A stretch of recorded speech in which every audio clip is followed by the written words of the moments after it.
prinsip-prinsip pembelaan kepada Rasulullah Sallallahu Alaihi Wasallam. Hari ini banyak kita dalam rangka di beberapa masjid kita memperingati Maulid Nabi, maka kita harus ingat perjuangan Rasulullah Sallallahu Alaihi Wasallam. Perjuangan Rasulullah Sallallahu Alaihi Wasallam sangat luar biasa untuk mengembangkan Islam, mengislamkan kita, sehingga kita paham Islam yang sampai kepada kita ini Islam yang tebusannya sangat mahal di sisi Rasulullah dan para sahabat. Supaya kita bersyukur dengan iman kita, bersyukur dengan keislaman kita. Sidang jemaah yang dirahmati Allah, suatu hari Nabi pulang dari berdakwah. Dilihatnya ketika itu Fatimah kecil sedang menyusu pada Bunda Khadijah. Ketika itu dilihat di mulut Fatimah bukan air susu, ternyata darah.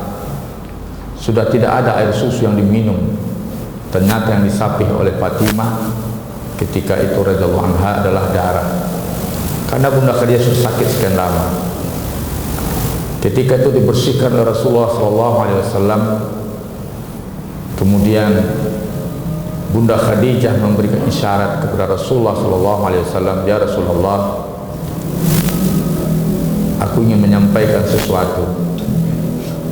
Kata beliau, ya Rasulullah, sesungguhnya harta kita sudah habis untuk kita gunakan di jalan Allah, untuk dakwahmu ya Rasulullah.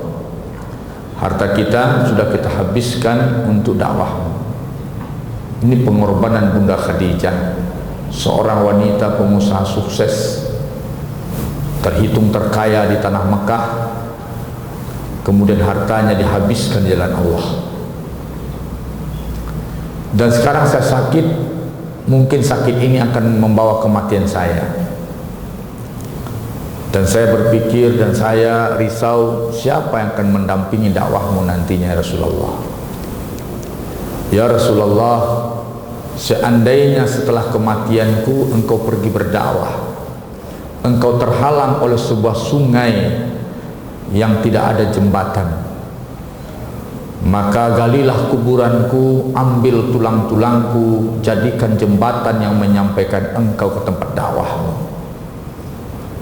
Ini sebuah semangat luar biasa dari Bunda Khadijah. Ambillah tulang-tulangku, jadikan jembatan yang mengantarkanmu ke tempat tujuan dakwahmu. Begini prinsip berislam, tebusan Islam yang sampai ke tangan kita hari ini,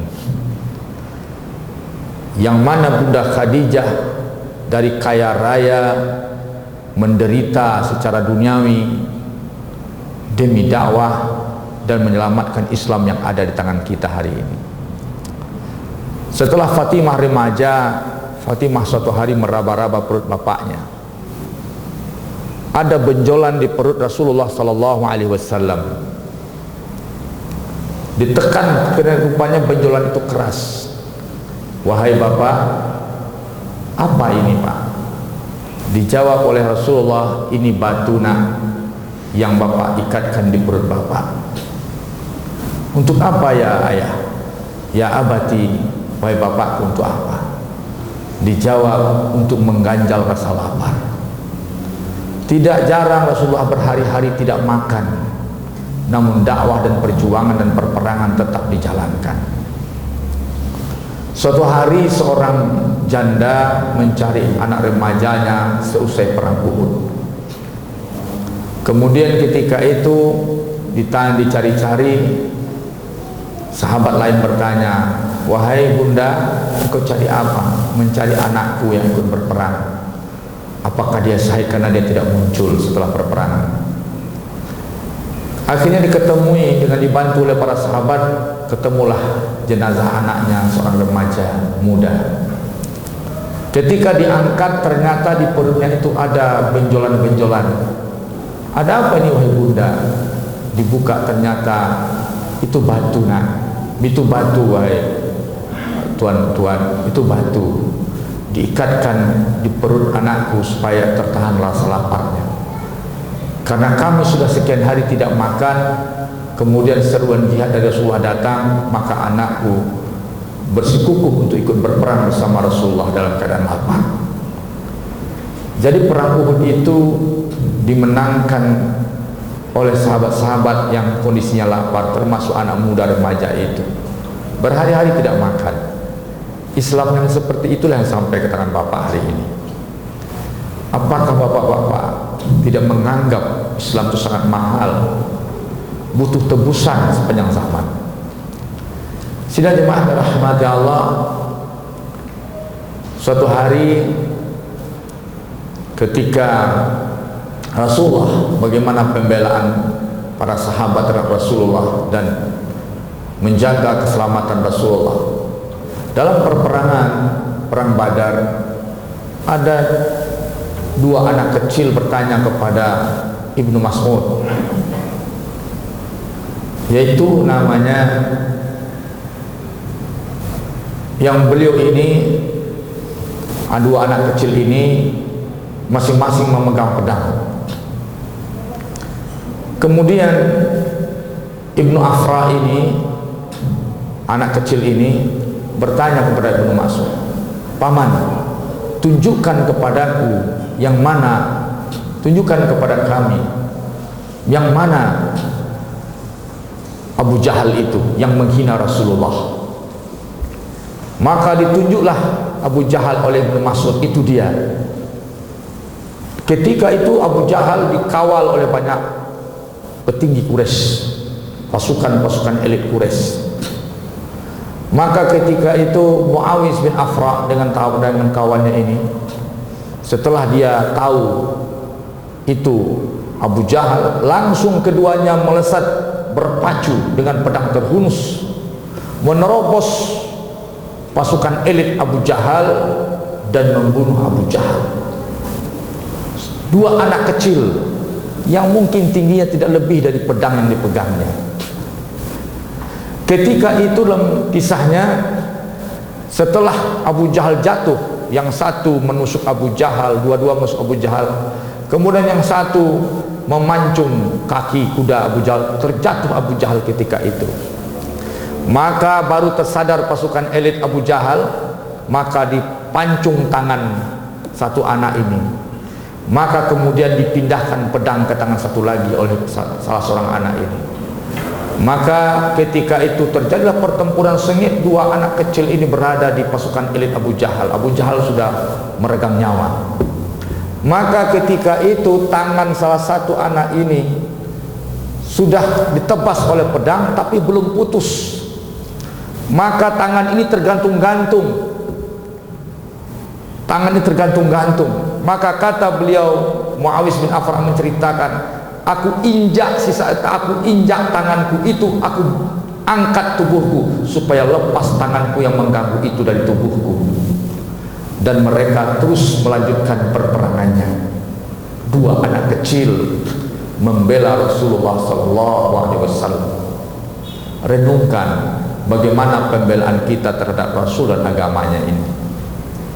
Suatu hari penutup, Umar bin Khattab oleh pasukan dibawakan hadiah sebuah jaket wanita yang sangat mahal dari luar, bertempur di luar negeri. Hadiah-hadiahkan oleh pasukan kepada Khalifah Umar bin Khattab untuk diberikan kepada menantunya yang perempuan. Kata Umar bin Khattab, tidak ada yang berhak dari keluargaku untuk jaket mahal ini, jaket mahal untuk wanita. Yang berhak memakainya adalah yaitu Ummu Amarah. Siapa Ummu Amarah? Kenapa dia lebih berhak? Kata Umar, kalian tidak tahu waktu perang Uhud ketika Rasulullah terkepung, maka dialah wanita satu-satunya yang berputar-putar dengan pedangnya mengitari Rasulullah SAW, menghalau pedang dan tombak musuh sehingga satu tombak tertancap di bahu kirinya. Kemudian maka dia berhasil menyelamatkan Rasulullah. Maka ketika tertancap tombak di bahu kirinya. Rasulullah berteriak kepada anaknya, nama anaknya Habib, ya Habib ummak, wahai Habib, jaga ibumu, selamatkan ibumu, kata Rasulullah. Ketika itu anaknya mendekati ibunya. Apa jawab sang ibu Ummu Amarah? Wahai anakku, jaga Rasulullah, jangan hiraukan aku, selamatkan Rasulullah. Maka ketika itu dua beranak ini menyelamatkan Rasulullah sallallahu alaihi wasallam. Dan kemudian suatu hari dia meminta kepada Rasulullah, apa permintaanmu wahai Ummu Amarah? Aku akan kabulkan untukmu. Maka ketika itu dijawab, bolehkah aku bertetangga denganmu di surga ya Rasulullah? Maka Rasulullah mengiyakan, kata Rasulullah, engkaulah tetanggaku di surga. Maka Ummu Amarah semenjak itu digelari tetangga Rasulullah sallallahu alaihi wasallam. Kemudian sepeninggal Rasulullah, dia tinggal suaminya, dia selalu satu keluarga ikut berjihad memperjuangkan Islam. Maka meninggallah suaminya waktu perang Uhud. Kemudian dilanjutkan di sepeninggal Rasulullah, Habib menjadi utusan untuk menghadapi negosiasi dengan Musailamah Al-Kadzdzab. Maka dicincang tubuh Habib. Padahal waktu itu sudah dilarang oleh sebagian orang bahwasanya anaknya akan dibunuh oleh Musailamah Al-Kadzdzab. Tetapi karena semangat pembelaannya, dia sudah tahu Musailamah Al-Kadzdzab tidak bisa dipercaya, namun dia tetap menjadikan anaknya sebagai utusan khalifah. Maka dicincang oleh Musailamah Al-Kadzdzab.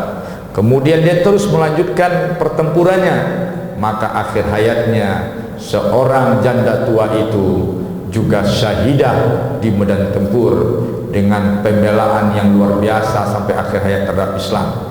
Maka kita jika tidak membela Islam, ranking kita lebih rendah daripada wanita-wanita, daripada remaja miskin, daripada sahabat-sahabat, dan bahkan lebih rendah daripada burung hudhud yang berjuang untuk mencari data kepada istana Balkis dan kemudian menjadi intelijen Nabi Sulaiman untuk menumbangkan kemusyrikan Balkis. Apa kita nilainya dibanding burung hudhud dan yang lainnya jika tidak ada kecintaan dan pembelaan terhadap agama ini?